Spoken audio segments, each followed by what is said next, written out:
একবার একটা প্লেনে করে 5 জন যাচ্ছিল। সেই 5 জনের মধ্যে ছিল প্রথম জন MS ধোনি, দ্বিতীয় জন নরেন্দ্র মোদী, তৃতীয় জন রাহুল গান্ধী, চতুর্থ জন মমতা বন্দ্যোপাধ্যায় এবং পঞ্চম হলো একটা বাচ্চা মেয়ে। যেতে যেতে হঠাৎ প্লেনের মধ্যে একটা সমস্যা দেখা দেয়, যার কারণে সবাইকে এখন প্যারাশুট নিয়ে নিচে লাফ দিতে হবে।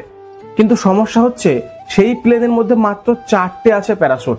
এবারে মোট আছে 5 জন, কিন্তু আছে 4টে প্যারাশুট। এখন কি করা যায়?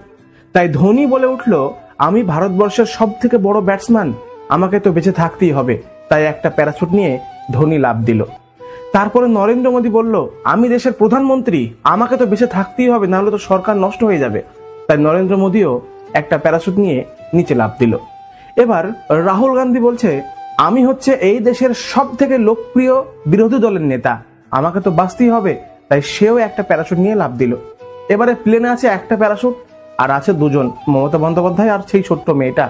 এবার দিদি সেই বাচ্চা মেয়েটিকে বলছে, যাও তুমি ওই প্যারাশুটটা নিয়ে চলে যাও, কারণ তুমি দেশের ভবিষ্যৎ, তোমাকে তো বাঁচতেই হবে।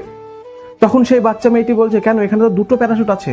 তখন দিদি বলছে, কেন, রাহুল একটা নিয়ে চলে গেল না? তখন সেই বাচ্চা মেয়েটি বলছে, রাহুল গান্ধী তো আমার স্কুলের ব্যাগটা নিয়ে লাফিয়েছে।